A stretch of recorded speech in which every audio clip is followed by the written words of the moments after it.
नमस्कार। आज हम बात करेंगे कि इम्पोर्टेंट समस्या के बारे में। काफ़ी लोग हमारे पास इस समस्या से पीड़ित होके आते हैं कि उनको चलने में थकान का महसूस होता है, थकान होती है चलने में, थाक लगता है या चलने में बहुत ज़्यादा सुस्ती या कमज़ोरी या फटीग होता है। आज हम समझने का प्रयास करेंगे कि इसके क्या प्रमुख कारण हैं। यदि हम कारणों को समझ सकेंगे तो बीमारी के निवारण को समझ सकेंगे, इसको मैनेज करना, डील करना, इसको ट्रीटमेंट करना ज़्यादा ईज़ी होगा।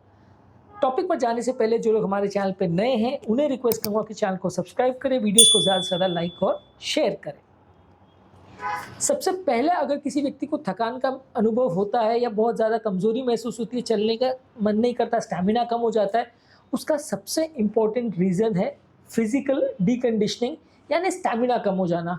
मिडिल एज के बाद अगर किसी व्यक्ति को सडनली ऐसा अनुभव होता है कि चलने-फिरने में उसको ज़्यादा थकान लग रही है, तो ज़्यादातर उसका कारण ये होता है कि लोग लंबे समय से चलना-फिरना नहीं करते हैं, अपना स्टैमिना बढ़ाने के लिए कोई एक्सरसाइज़ नहीं करते हैं और कभी सडनली उनको अगर चलना-फिरना पड़ता है, तो वो महसूस करते हैं, अनुभव करते हैं कि उनको बहुत ज़्यादा सुस्ती, कमज़ोरी या थकान लग रही है। ये ज़्यादातर उन लोगों में देखा जा सकता है जिन लोग का स्टैमिना कम है, जो लोग रेगुलर एक्सरसाइज़ नहीं करते और उसी तरह से जब हम रेगुलर बेस पे एक्सरसाइज़ करना चालू करते हैं, रेगुलर अगर हम दौड़ने, भागने को या ऐसी एक्सरसाइज़ करने के लिए जाते हैं जिसमें व्यक्ति की साँस फूलती है, तो डेफ़िनिटली आपको कुछ ही दिनों में इसमें आपको अच्छा लगने लगेगा और आपका एफर्ट टॉलरेंस जो है वो बेटर हो जाएगा। आपको चलने में जो थाक लगने का चांसेस है, वो काफ़ी हद तक सुधार आपको देखने को मिलेगा। तो सबसे कॉमन रीज़न इसका है फिज़िकल डिकंडीशनिंग यानी स्टैमिना कम होना।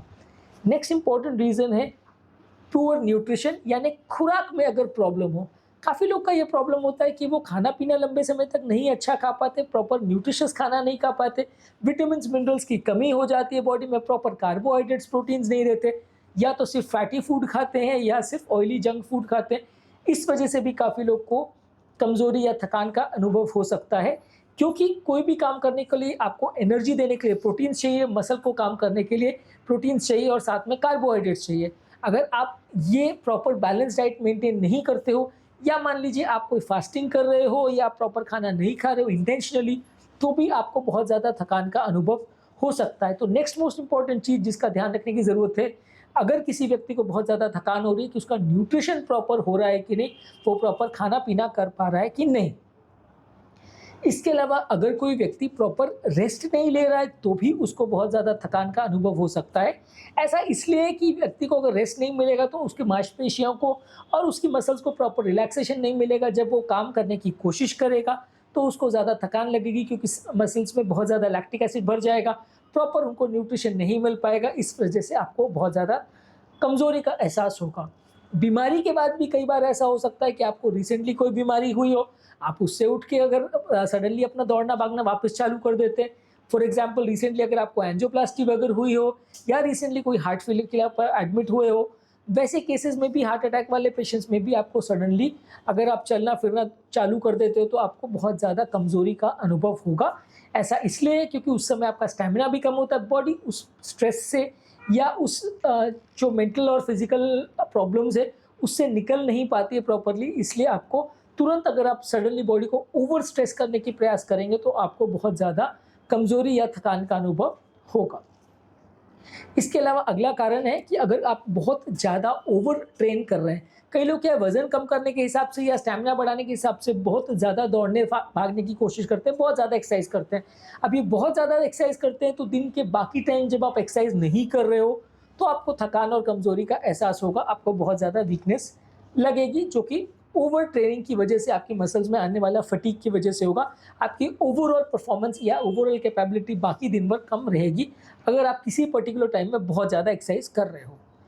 कुछ मेडिकल कंडीशंस जैसे कि डायबिटीज़ है, खून की कमी है, खून की कमी में भी हार्ट को और शरीर को एक्स्ट्रा काम करना पड़ता है, सेल्स को ऑक्सीजन नहीं मिल पाता। इसलिए हार्ट की कोई भी बीमारी हो, चाहे नली का कोई ब्लॉकेज हो या हार्ट फेलियर हो या हार्ट की कोई कमज़ोरी हो, लंग्स की कोई बीमारी हो, लंग्स की कोई क्रॉनिक कंडीशंस हो, लंग्स में कोई इन्फेक्शन वगैरह हो गया, तो भी आपको कमज़ोरी हो सकती है। इसके अलावा क्रॉनिक फटीग सिंड्रोम एक ऐसी बीमारी है जिसमें आपको लंबे समय तक बिना कारण के कमजोरी या सुस्ती का अनुभव होगा। ये बीमारी ही ऐसी है जिसमें आपको बिना कारण के कमजोरी या सुस्ती होती है, कुछ साइकोलॉजिकल डिस्टर्बेंसेस की वजह से होती है। एक अलग से टॉपिक में हम इसको डिस्कस कर सकते हैं, लेकिन क्रॉनिक फटीग सिंड्रोम भी प्रॉब्लम हो सकता है जिसमें आपको कमजोरी लग सकती है। इसके अलावा फाइब्रोमाइल्जिया एक बीमारी है जिसमें शरीर में आपको अलग अलग मांसपेशियों में दर्द का एहसास और कमजोरी का एहसास होगा, छूने से भी दर्द होगा। ये बीमारी में भी लोगों को कमजोरी हो सकती है। थायराइड की बीमारियों में भी कमजोरी हो सकती है, थायराइड कम हो या ज़्यादा हो, दोनों की वजह से आपको ज़्यादा कमजोरी या सुस्ती हो सकती है। कुछ दवाओं के साइड इफेक्ट से भी ऐसा हो सकता है। कुछ दवाएं जैसे कि पेशाब बढ़ाने वाली दवाएं हैं या हृदय की गति को कम करने वाली या हृदय की कार्यक्षमता को कम करने वाली बीटा ब्लॉकर्स और रिवाब्रेटिन जैसी मेडिसिन है, उसकी वजह से भी थोड़ा कमजोरी लग सकता है, क्योंकि नॉर्मली जब हम कोई काम या मेहनत का काम करते हैं तो हृदय गति बढ़ना चाहिए। इन दवाइयों के इफेक्ट से हृदय गति जितनी बढ़नी चाहिए वो नहीं बढ़ पाती। हालांकि दवाइयाँ अपना काम कर रही है, लेकिन इसकी वजह से किसी किसी को थोड़ा कमजोरी या थकान का एहसास हो सकता है। कुछ दवाओं के साइड इफेक्ट से भी ऐसा हो सकता है। ये तो खैर अभी जो हमने बात की तो दवा का इफेक्ट था। कुछ दवाओं के एक्सेसिव डोज से या ज़्यादा डोज, जितनी बॉडी को रिक्वायरमेंट उससे ज़्यादा डोज लिया जाए तो साइड इफेक्ट्स में भी ऐसा हो सकता है। कुछ साइकोलॉजिकल फैक्टर्स में भी ऐसा हो सकता है, यानी आपकी अगर साइकोलॉजी ऐसी है, आपका मनस्थिति ऐसी है, जैसे कि मैंने कहा क्रॉनिक फटीग सिंड्रोम में भी ऐसा हो सकता है। उसके अलावा भी कुछ साइकोलॉजिकल बीमारियां हैं जैसे डिप्रेशन है, एंग्जाइटी है, ये सब की वजह से भी आपको बहुत ज़्यादा कमजोरी का एहसास हो सकता है। नींद अगर प्रॉपर ना हो तो भी कमजोरी हो सकती है। अगर आप 7-8 घंटे की प्रॉपर नींद नहीं लेते तो पूरा दिन भर आपका शरीर थका थका महसूस करता है, आप कोई भी काम नहीं कर पाते। ये ज़्यादातर सब लोगों का कॉमन एक्सपीरियंस है। तो अगर आपकी नींद प्रॉपर नहीं हो रही है तो मान के चलिए कि आपको कमजोरी होगी। पानी भी अगर शरीर में कम है तो भी कमजोरी लग सकती है। अगर बॉडी का हाइड्रेशन स्टेटस प्रॉपर नहीं है, प्रॉपर पानी आप नहीं पी रहे हैं, कोई भी कारण से जितनी रिक्वायरमेंट है उससे आप कम पानी पी रहे हैं, बॉडी डिहाइड्रेटेड स्टेट में है, तो आपको ज़्यादा थकान महसूस होगी। कुछ एनवायरमेंटल फैक्टर्स हैं जैसे कि बहुत ज़्यादा गर्मी हो, बहुत ज़्यादा ह्यूमिडिटी हो, वैसे एनवायरनमेंट में भी आपको ज़रूरत से ज़्यादा थकान का अनुभव हो सकता है। इसके अलावा बहुत हाई ऑल्टीट्यूड्स पे अगर आप गए हैं या पहाड़ों पर आप हैं जहाँ वातावरण में ऑक्सीजन सप्लाई कम है, वहाँ आपके मसल्स को बहुत जल्दी फटीग होगा, क्योंकि मसल्स को प्रॉपर ऑक्सीजन सप्लाई नहीं मिलेगा। तो जो लोग लंबे समय से पहाड़ पर नहीं रह रहे, पहली बार पहाड़ पर गए हैं, और खासकर मैं बात कर रहा हूँ कि 3000 मीटर से ज़्यादा ऑल्टीट्यूड लेवल्स पर अगर आप गए हैं जहाँ एक्चुअल में ऑक्सीजन सप्लाई कम है, वहाँ आपको ज़्यादा थकान का एहसास होगा। इसके अलावा अगर आपकी ट्रेनिंग की इंटेंसिटी बहुत ज़्यादा है और बहुत जल्दी जल्दी प्रोग्रेस कर रहे हैं अपनी ट्रेनिंग में, जैसा कि कार्डियक रिहैबिलिटेशन में कई बार होता है कि लोग कोशिश करते हैं कि हार्ट अटैक के तुरंत बाद 10-15 दिन में ही वो मैराथन दौड़ने लग जाएं।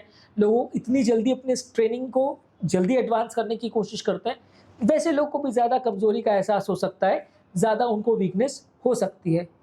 इसके अलावा कुछ इमोशनल फैक्टर्स की वजह से भी हो सकता है। अगर आपका मन उदास है, आप कुछ काम नहीं करना चाह रहे, तो भी आपको कमज़ोरी रख सकती है। कुछ बीमारियों की वजह से, जैसे कि किडनी की बीमारियां हैं, ऑटो इम्यून डिजीज है, इस तरह की बीमारियों में भी थोड़ा कमज़ोरी का एहसास हो सकता है। आपको चलने में फिरने में थकान का अनुभव हो सकता है।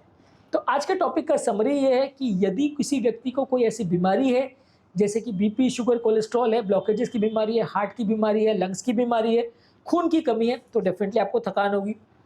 बहुत ज़्यादा अगर आप ओवर ट्रेन या काम कर रहे हैं, मेहनत कर रहे हैं, तो भी थकान होगी। प्रॉपर न्यूट्रिशन नहीं ले रहे हैं तो भी थकान होगी। नींद अगर प्रॉपर नहीं ले रहे हैं तो भी थकान का एहसास हो सकता है। हाइड्रेशन अगर प्रॉपर नहीं हो तो भी ऐसा हो सकता है। इसके अलावा अगर आप प्रॉपर खाने पीने का ध्यान नहीं रख रहे और प्रॉपर बॉडी का ध्यान नहीं रख रहे, कुछ साइकोलॉजिकल फैक्टर्स और साइकोलॉजिकल बीमारियों में भी आपको ज़्यादा थकान या कमज़ोरी का एहसास हो सकता है। तो आज के टॉपिक में हमने बात करी कमज़ोरी या एक्सेसिव फटीग के कारणों के बारे में। यदि इन कारणों का हम ध्यान रखेंगे तो बीमारी से लड़ना और बीमारी को डायग्नोज करना, ट्रीट करना काफ़ी आसान होगा। टॉपिक एंड करने से पहले जो लोग हमारे चैनल पर नए हैं उन्हें रिक्वेस्ट करूँगा कि चैनल को सब्सक्राइब करें, वीडियोस को ज़्यादा से ज़्यादा लाइक और शेयर करें ताकि ये ज़्यादा से ज़्यादा लोगों तक पहुँच सके। और अंत में मैं डॉक्टर नवीन अग्रवाल तहे दिल से आपका शुक्रिया अदा करूँगा कि आपने इस वीडियो को एंड तक देखा। यदि आप हमारे चैनल पर कमज़ोरी, थकान या इस तरह के सिम्टम्स के बारे में वीडियोस देखना चाहते हैं या कमज़ोरी से निजात पाने के लिए टिप्स वाले वीडियो देखना चाहते हैं तो ये वीडियोस हमारे चैनल पर अवेलेबल है। इसका लिंक मैं कमेंट सेक्शन और डिस्क्रिप्शन बॉक्स में छोड़ दे रहा हूँ, आप डेफिनेटली उन्हें चेकआउट करिए, आपको काफ़ी कुछ नया सीखने को मिलेगा। Thank you.